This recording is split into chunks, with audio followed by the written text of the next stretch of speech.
Welcome to the final part of this lecture. In this lecture, we are going to be doing the actual coding of making payments on e-commerce store using BNB. So for us to do this, we are going to be using Ethers.js. You might have heard of Ethers.js before, and if you have not heard of Ethers.js before, you might have heard of the previous one, which is Web3.js.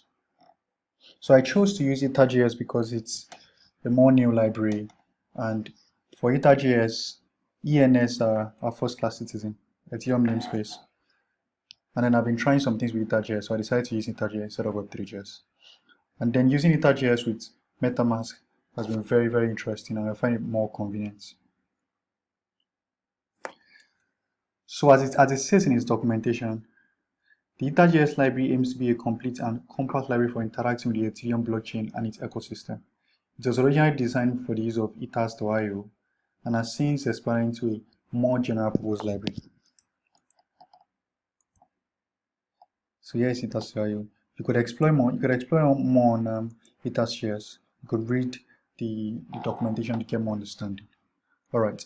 So if you've downloaded the full code base, I want you to open with me and go to the checkout.js. So for the checkout.js, I'm going to take you through each of the code to explain to you. It's just 128 line of code. Now, the first one is the connect button, right? We are accessing the connect button using jQuery. jQuery is a JavaScript library for interacting with the DOM, Document Object Model, for those that are not familiar with programming terms. So what does that mean? You see the class connect. If I go to index.html, find connect. Yeah. So initially, if it's not connected, it will show us connect wallet. If it's connected, it's going to change the contents of these elements to Metamask connected. Right. So this is just an identifier to select the connect button. This is also an identifier to select the checkout button. And then this is BNB address, the contract address that we deployed. Remember the contract address that we deployed. If you open back your Metamask and come to this BNB that was sent out, if you sent out the BNB to the other address, click on View on Etherscan. You would see the transaction details here. Status successful transaction hash that was added to the block, number of block 57 minutes ago from, this is 0x0f83, yeah, from my wallet address. Interactive contract, this is the contract that we deployed, so you can copy this if you did not copy it from the remix ID. That's the same thing that's going to be here. Same thing.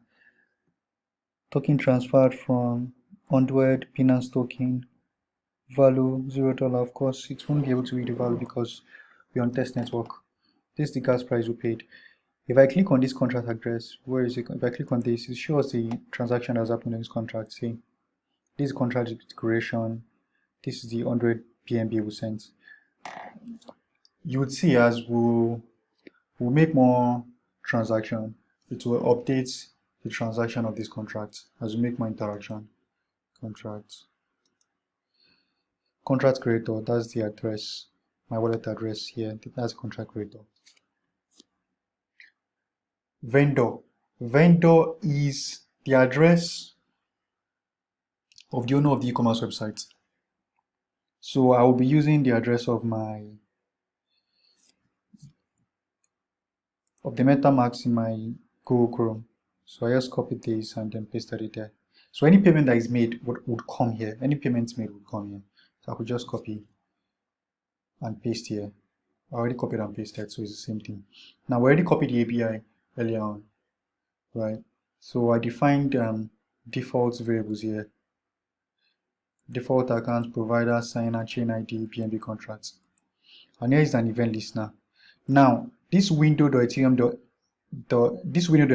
was injected by Metamask that is now. It's in our browser. It's a Web3 provider, so it was automatically injected.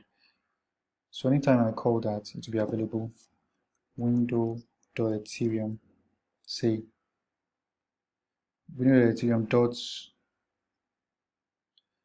could get other things here now. Chain ID. Yes, chain ID in hexadecimal. If I want to get in decimal, that will be passings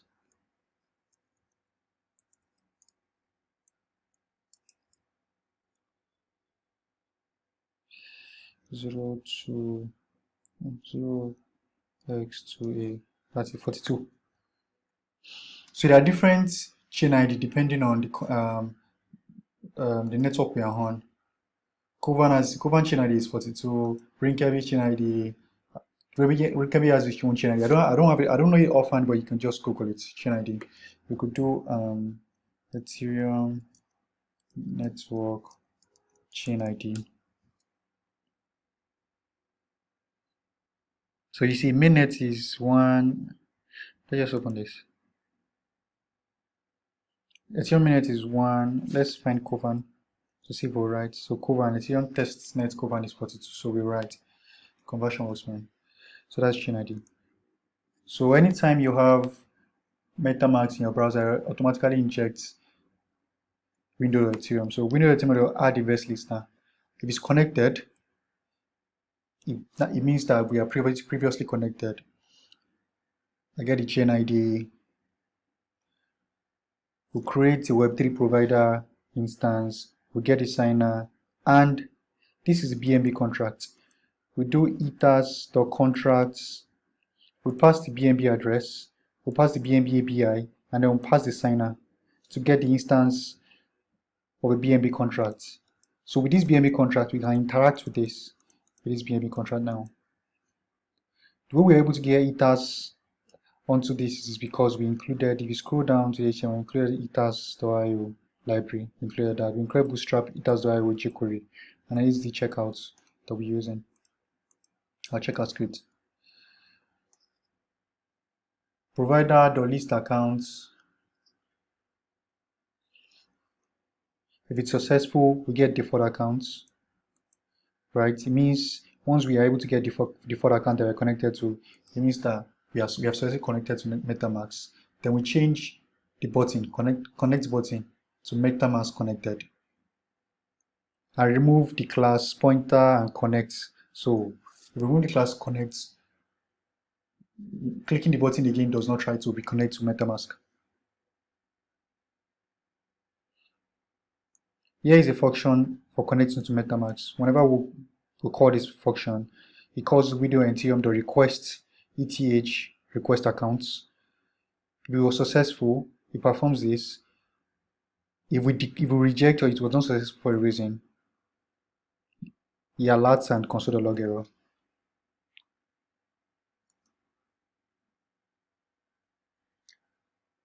So this is what we call this is what happens when we click on checkout. When we click on checkout payment, this method is called. Now remember that we mentioned that EVM does not recognize decimal. So we call ethers.utils.pass ether the 0.5 BNB. So it's going to convert it to the we value, right? So let's just try that. We call this, let's see what happens, let's see what it gives us.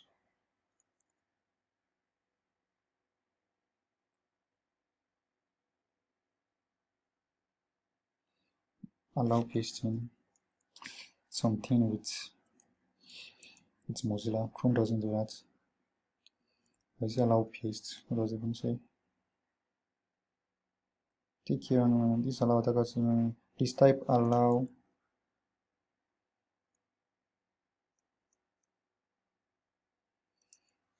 pasting.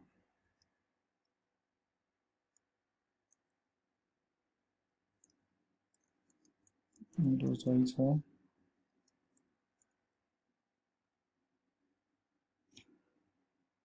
Oh, I'm in the wrong place.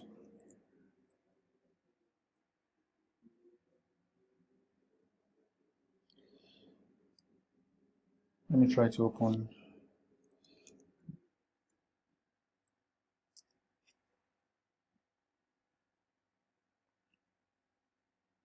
Also, and then this, right, see, it converts it to this, which is in hexadecimal. Pass int. See, converts it to the we value. When we call this ethers.j.pass it returns a big number of objects. You can read more about what we can do with ethers, util. You can read documentation of ethers to understand more on this. So going back now, I've actually not tested this. I really want to do it live, so I will see if it work or not. So connect the button. So button on click. This is an event listener on a button. So button on click equals connect Metamask. Checkout on submit. Either event defaults and then it calls checkout payments. And then we have event listeners for when accounts change, it reloads the page. It means that when we switch between addresses in our wallet. If chain is change, it means when we switch between ring can be to Kovan test or to live, and if we're disconnected, so it reloads. So let's see this. It works. So first we call connect wallets. We've tested this before, it works.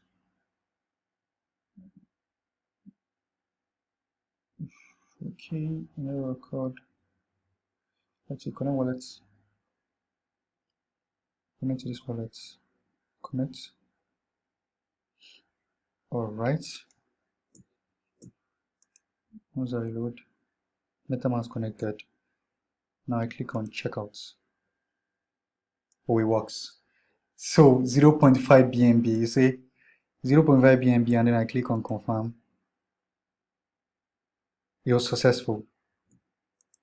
It was successful. Block hash, block number, data from gas limits. So we come here to the contract address and reload this. You notice this is it 40 seconds ago. From to transaction fee. So if I go to see, it's already here 0.5. So now it's 100.5.